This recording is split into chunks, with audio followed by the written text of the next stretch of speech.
Hello gorgeous peeps, I'm Chris from TechSpert, and today it's a bit of a Huawei love fest because we've got three of the best Huawei smartphones from the past year or so. We're going to give them a full comparison. Here on the left you've got the Huawei P30 Pro, launched 12 months ago. Here, sandwiched in the middle, is the Huawei Mate 30 Pro, launched at the tail end of 2019. And then on the right, we've got the fresh new Huawei P40 Pro. Now, the P40 Pro certainly ain't cheap. It'll cost you a mighty €1,000. Ouch. But of course, its release means that the P30 Pro and the Mate 30 Pro have been knocked down a little bit in cost. You might be tempted by one of those instead. So let's see which one might be best for you. And for more of the latest, greatest tech, please do plug subscribe and ding that notifications bell. Cheers! Let's start with design, and the Huawei P30 Pro sports the most compact screen of the three with a 6.47-inch display. That grew to a 6.53-inch for the Mate 30 Pro, and then the P40 Pro has got a 6.58-inch. But despite the increase in screen size, the actual phones themselves are pretty much identical in terms of their dimensions. As you can see, the Mate 30 Pro has got a bit of a more square finish compared with the rounded finish on the P30 Pro and the P40 Pro. But in terms of the weight and the actual balance of them all and everything, they're pretty much identical. As you can see there, the Huawei P30 Pro had pretty skinny bezels to begin with, but they've been shrunk even further for the new P40 Pro. So now that screen pretty much fills up the entire front end of the phone. And as you can see there, the bezels are even skinnier at the sides of the P40 Pro compared with the old P30 Pro as well, so that display really wraps around the edge of the panel too. Flip these phones around to the back, and as you can see, all three Huawei blows sport a glass rear end with a nice shiny finish to them. That said, you can also pick up the fresh new Huawei P40 Pro in this lovely frosted glass finish instead. It's got lovely matte metallic style sheen to it. It's available in either gold or silver, and it's definitely a lot better at hiding smudges and fingerprints compared with these shiny mofos here. Which design you like the most is of course entirely down to your own personal preferences. You might really like the circular camera chassis here on the Mate 30 Pro. You might particularly not like this big fat camera chassis on the fresh new P40 Pro. As for the actual colours and designs and everything, the P30 Pro has this funky gradient style finish. It was available in a couple of really nice hues. The Mate 30 Pro is only really available in silver. You got a choice of blue, white or black here for the shiny version of the P40 Pro. So definitely in terms of the styling, I think they had it best last year, to be honest.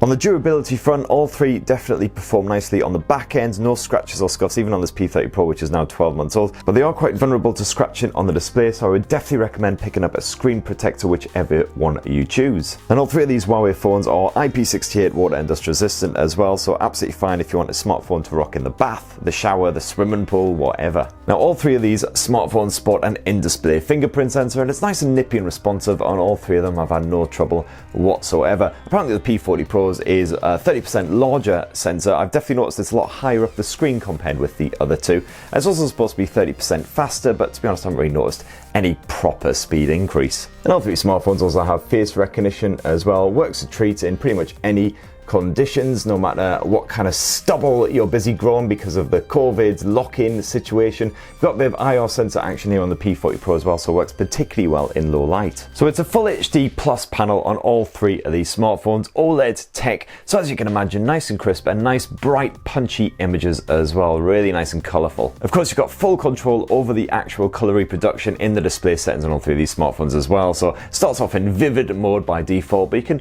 punch down the visuals a bit, get some more natural hues if you're really not a fan of those really poppy colours. So yeah, media fans will definitely get a kick out of all three, even though there's no Quad HD Plus resolution on there. You can play around with the resolution settings, everything on there. You've got smart resolution on all three, so they'll only bump up to that full HD Plus res when absolutely necessary, and lower it again to save a bit of energy when not necessary. The big advantage of the P40 Pro over the other two is the fact that you can also bump up the screen refresh rate from the standard 60Hz up to 90Hz. Gives a really nice silky smooth experience when you're just flipping around the UI and working in supported apps. And unfortunately, all three of these phones sport a mono speaker output rather than a proper stereo speaker output. Not great when you're playing games like PUBG or even just kicking back with a movie or something like that.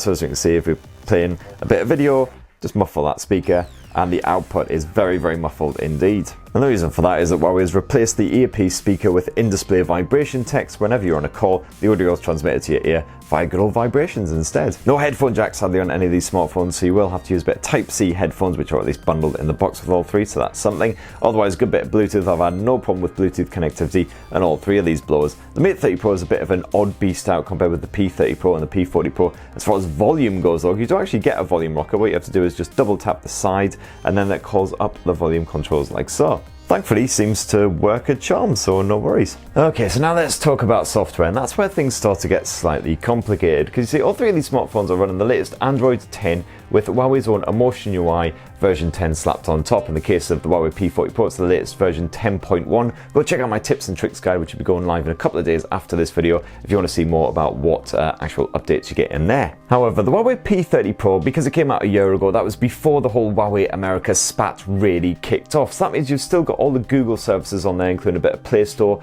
for downloading fresh apps. You got full support for all of the Google apps like Google Chrome, YouTube, all that kind of shenanigans. Unfortunately, the Mate 30 Pro and the P40 Pro then came out after all of it kicked off big style, so that means no longer any Google services on there. So you have to use the Huawei App Gallery if you want to download apps. Otherwise, you've also got third-party efforts like the Amazon App Store, which you can download as well, which has a good little selection on there too. And if you use Huawei's phone clone tool, you can get all of your old apps onto your new smartphone, and some of those Google apps do actually still work. So for instance, Chrome still works absolutely fine here on the Mate 30 Pro and the P40 Pro, the likes of Google Maps. I've had no problems with that either.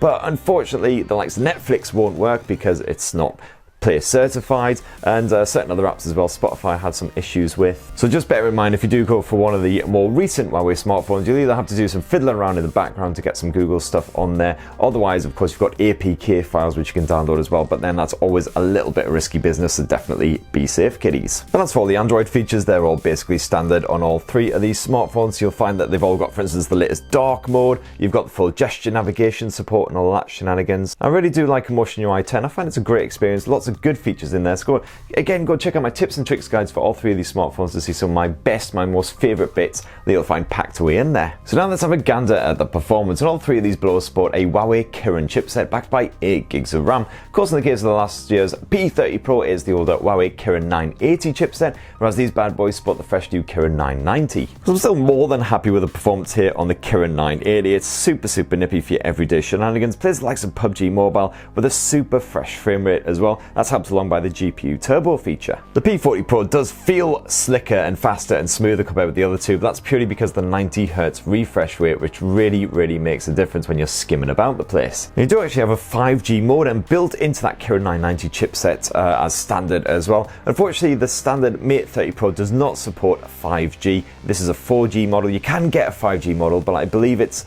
in very select regions so far. I don't think that's come to the UK just yet. Whereas the P40 Pro, that comes with 5G as a default option. As you can see there, you turn it off and on in the notification settings, so good bit of future-proof in there. And you've also got full Wi-Fi 6 support here on the P40 Pro as well, so great news again once that starts properly rolling out. Nice and easy on the storage front, 256 gigs of space on all three of these smartphones, and they do support Huawei's proprietary NM cards as well if you do want to expand. I'm definitely impressed by the battery life on all three of these smartphones as well. The Huawei Mate 30 Pro sports the biggest battery of the bunch, is 4,500 mAh compared with the 4,200 mAh stuffed inside of the P series smartphones. But all three of them will easily give you all-day life, even with really intensive use, even with all of those power features bumped up to max. So for instance, the maximum resolution, maximum screen refresh here on the P40 Pro certainly seems to be helped along by that energy-efficient EMUI software, that's for sure. As far as the recharging goes, well, you've got a fast charging on all three of these smartphones, nice bit of 40-watt action, and you've got wireless charging support on all three of these Pros as well. It's slightly quicker here on these two fresher phones, though. It's 27 watt on the Mate and the P40 Pro,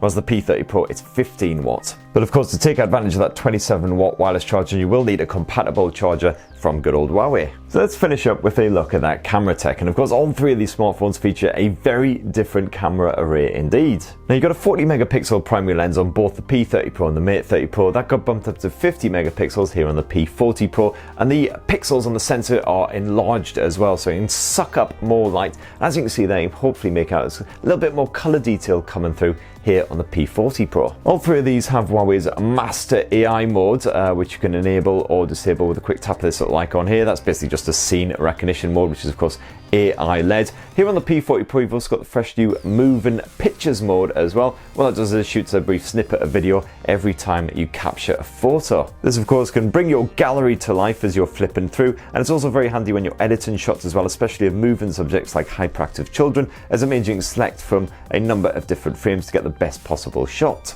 So I found that the P40 Pro definitely seems to be better compared with the other two for your lower light shots, and certainly some of the HDR snaps have come out a little bit better as well. And of course you've got the full range of standard modes as well, including good old Pro mode, so you can actually play around with the shutter speed, white balance, all that shenanigans to your heart's content. You've got full RAW support and everything as well, and here on the P40 Pro you can choose whether to shoot in that maximum 50 megapixel resolution or not. And all the other modes you'd expect to find on these smartphones are present and correct, so the likes of the portrait mode to get a nice bit of bokeh action in the background.